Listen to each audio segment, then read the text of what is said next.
proud and this at our own also. At sipin mo, in a place near Manila, there's a town like that, Yes, no? oo. Kaya sana po puntahan nyo, lalo na ngayong Holy Week, nako maganda po yung nila dyan, festivities. And naniniwala po ako, bibigay ko siya ng milagro. How is it working again with Jay? Masaya. I mean, oh my God, last time I saw him, malalaman yung edad ko. Huy, mag-google niyo ako.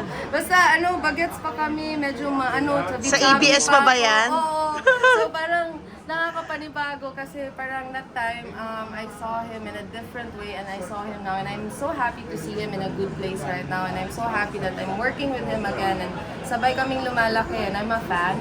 So, I'm lucky na I have given this chance to work with him. Oo, at iba yung maturity niya as a person, yung character niya, parang, di ba? Parang ang laki ng pinagbago. Ang laki. In a good way. And yun yung maganda. Lahat, full support talaga naman. Masaya ako para sa kanya. And, everybody deserves second chances. So, Did you reminisce with him nung time na yon since you guys were really grew as actors? Ibang level na rin yung nyo, no? Reminisce yung chubby Grabe chicks ko naman. dati. Hindi, pero yung filmography nyo since then, like, wow, di ba? Yeah, nare-reminisce namin. And he's one of the most brilliant actors in Philippine cinema and it's a privilege. Thank you. You're two of the most, kumbaga parang you chased the hardest characters on screen. Kayong dalawa, di ba? Yeah, yes, I want to and I think I can do it. And para sa akin, being an actor kasi it's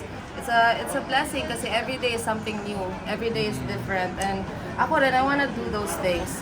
Siguro pag may asawa ka na, medyo may edad ka na, you're more risky to try more new things and to do more, out of the box. What's the most challenging part of doing Pakil? Humiga ka pa raw sa kalye? Hindi naman challenge sa akin yun. Basta parang sa dami ko nang napagdaanan sa shoot. Siguro, yung challenging lang sa akin, yung nilublob ako sa malamig na tubig talaga.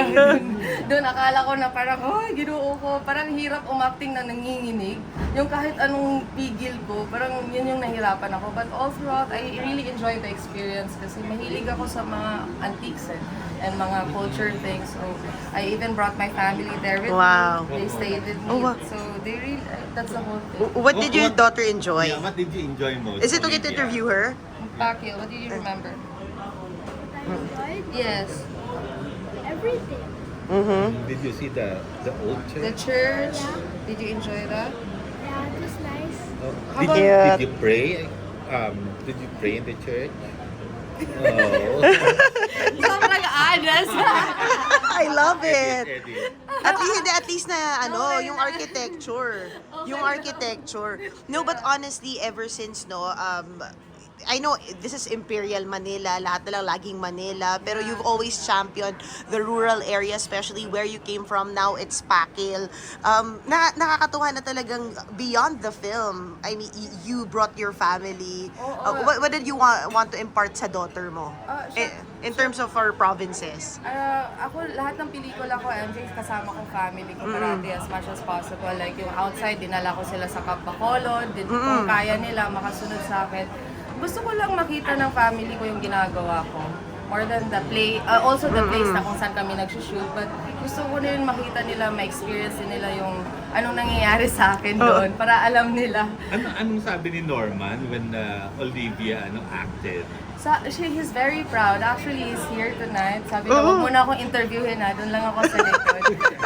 Nobody wants to see me. All they want to see is you guys. So, he's very proud and he's like, matagal, this is his only girl So parang sobrang siyang, over the clouds. Sobrang happy. Are you and Norman planning something for Valentine's? Oh, we're going on an epic road trip. Oh, wow. Kaming dalawa. So, ka muna? Siyaya ka muna. Saan yung plano? We're going up north. Ay, wow. Yeah, so parang kaming teenagers, we're just gonna drive and hanap lang kaming hotel kahit saan kami mapapadpad. Ang saya! Sobrang saya. Yeah. May, So, as in mountain province, we're ganyan ba going yan? to his hometown in Ilocos Norte. Ay, ang ganda. All of us Ganda. kasi. Yeah. Oh, yeah. So, pupunta kami doon. We're gonna go up to North, to Pagod Pod. And then, dadaan kami sa mga places na favorite namin on the way there. That's Oo, awesome. ang sarap. Oo. At, Thank you. so, paano yun? Magbabalik ka na ulit sa taping. Yes, February 18, ng Prinsesa ng City Jail. Maraming salamat sa lahat ng sumusuporta. Oh my gosh. Mga Nababasa ko kasi sa Twitter, sa Facebook. Tapos nakakatuwa kasi like, may tumatawag na rin sa akin na, Charlene, ganyan. So, I mean, thank you so much. Kailan daw talagang lalaban si Charlene for Princess? Ako, abangan nila yan. Sa pagbalik ko ng taping, malalaman ko. Kasi nag-stop muna kami ngayon nung ilang weeks eh. So ngayon, pagbalik namin, I'm gonna read the new script. So I'm so excited. And of course, sa red lipstick ni Denise Laurel. Lalabanan mo na. Oo. Pag red lipstick din yata ako, red hair. Tingnan Oh! natin. I love it. Oh, man. Kwento kanina ni JM from Angelito Batang Ama, tapos ngayon, nakatrabaho niya, talagang name-mesmerize pa rin siya sa iyo. Na-amaze yung sa galing mo. Oh my God, mas amaze nga ako sa kanya eh. Mata-mata lang, hindi na ako nakakasagot sa kanya. I mean, he has the most beautiful eyes. Yung parang droopy, puppy eyes. And those eyes na minsan ko lang nakikita yun sa mga actors na they don't need to talk but it says a lot of things. Talagang The depth, no? Parang ganon. So yeah, and so ikaw, do you have a depth? Excited ka na? Wow. Yourself? Little beauty pala to. Wow. Ayun.